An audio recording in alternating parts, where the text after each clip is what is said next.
Distinguir los diversos géneros o tipos de literatura en las escrituras nos permite interpretar la Biblia con mayor precisión, y esto lo hacemos al leer otro tipo de documentos en el día a día. Por ejemplo, no leemos de la misma manera la poesía y un documento legal, o no leemos de la misma manera el periódico y un libro de química. Entonces, por ejemplo, la Declaración de Chicago sobre hermenéutica bíblica hace las siguientes afirmaciones, y cito: afirmamos que las escrituras nos comunican la verdad de Dios verbalmente a través de una amplia variedad de formas literarias. Esto es el artículo 10. Y también dice el artículo 14, afirmamos que el registro bíblico de eventos, discursos y dichos, aunque se presenta en una variedad de formas literarias apropiadas, corresponde al hecho histórico.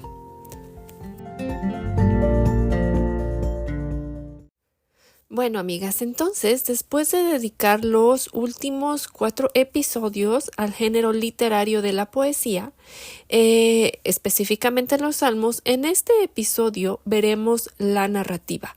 La narrativa es el género literario que sigue una historia con personajes y un trama. Perteneciente a las escrituras, esto es una narración de una historia, y muchas veces esta narrativa, y esto es importante, esta narrativa, la narrativa que vemos en las escrituras, muchas veces es descriptiva, no prescriptiva. ¿Y qué significa esto? Bueno, lo que significa es que puede describir los eventos que han ocurrido en la historia, pero no requiere que debamos seguir su ejemplo. Por ejemplo, el hecho de que Jacobo engañó a su padre Isaac no significa que esto sea tolerado o que se esté prescribiendo la mentira. El hecho de que Salomón tuviera muchas esposas o mujeres no significa que nosotros también debemos de ser promiscuos o nada de eso. Simplemente está describiendo lo que pasó. Entonces, el autor nos está narrando o describiendo lo que pasó en la historia, pero no está sugiriendo qué es lo que necesariamente se debe de hacer. También otra cosa a considerar en la narrativa es que siempre tener en cuenta que Dios es el personaje principal, y aprendemos cómo se relaciona con su pueblo y aprendemos de sus atributos en la manera en que Él responde a ciertos eventos o actúa de acuerdo a, por ejemplo, juicio o bendiciones, como lo leemos, por ejemplo, en Deuteronomio. Esta comprensión nos ayudará a no hacer alegorías donde no las hay. La narrativa bíblica describe eventos de la vida real en la historia que cuentan el amor de Dios por su pueblo y su deseo de redimirlos. Y, como les decía, cuenta el carácter de Dios cuando ejerce justicia y cuando disciplina por el pecado de su pueblo, o también lo vemos en su relación con otras naciones aparte de Israel. Toda esta narrativa nos ayuda a ver los atributos de Dios y su trato con la humanidad. Una narrativa es, por supuesto, una historia, pero una narrativa bíblica es una historia contada con el propósito de transmitir un mensaje a través de las personas, a través de estos problemas por los que pasan, a través de estas situaciones. La narrativa bíblica es selectiva e ilustrativa y no pretende ser una biografía completa, que te da cada detalle de la vida de las personas.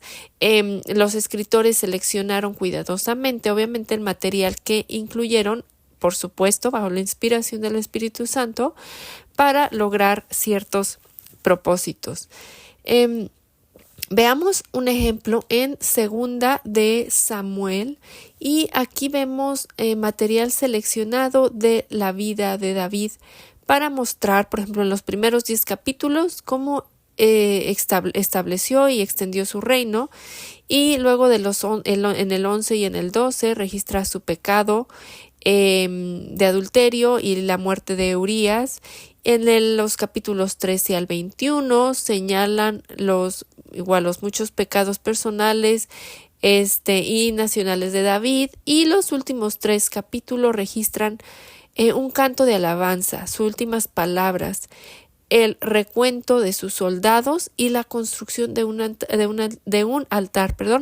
Entonces, los eventos registrados en los capítulos del 13 al 21 se seleccionaron para ilustrar, sin que el escritor lo diga explícitamente con tantas palabras, que el pecado tiene consecuencias devastadoras.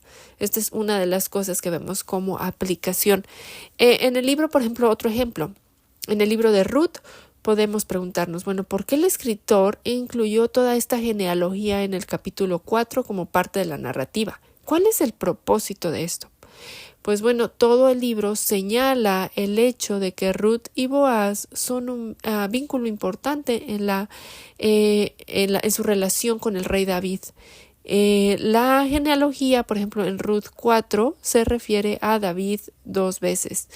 Entonces, muchas veces también, tenemos una lucha para entender la narrativa histórica en las escrituras. ¿Y por qué puede ser esto? ¿Por qué creen que puede ser esto de que luchamos por entender la narrativa?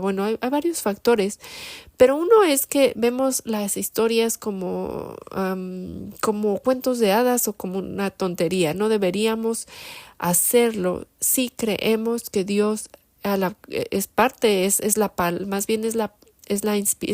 palabra inspirada por Dios, es la palabra viva de Dios. Entonces Dios usa todas estas historias para revelar quién es Él. Y muchas otras veces minimizamos el papel de las historias en el canon, y una vez más es a través de las historias que Dios comunica quién es Él y cómo actúa. Y a veces también otra cosa que interfiere con que entendamos la narrativa, sobre todo del Antiguo Testamento, es que nos comprometemos con nuestros pasajes favoritos. Por ejemplo, muchos cristianos nos enfocamos más en el Nuevo Testamento, lo cual no está mal. Debemos adentrarnos en toda la escritura, ¿verdad? Pero muchas veces nos enfocamos en las cartas de Pablo o Pedro o Santiago, y creemos que entender la narrativa del Antiguo Testamento no es necesario, o que más bien es opcional. En resumen, les dejo con 5 tips para entender la narrativa bíblica. Número 1, busca lo que la narrativa te enseña sobre el carácter, la naturaleza y los caminos de Dios. Como les decía anteriormente, Dios es el personaje principal de cada historia bíblica. Los personajes humanos son secundarios y fueron pecadores al igual que nosotros. Dios es el personaje central perfecto de cada historia de las Escrituras. Entonces, mientras lees, observa qué es lo que la historia te enseña acerca de Dios, sobre Dios, y cómo se relaciona con la humanidad. Podemos ver cómo trabaja a través de la gente para cumplir su perfecta voluntad, y cómo trabaja a través de los acontecimientos de la historia para llevar a cabo sus propósitos, considerando que Él es soberano. Número 2, la narrativa es descriptiva, y eso también ya lo mencioné y es muy importante. Es descriptiva, no prescriptiva. La narrativa bíblica nos dice lo que sucedió, no necesariamente lo que debería haber sucedido.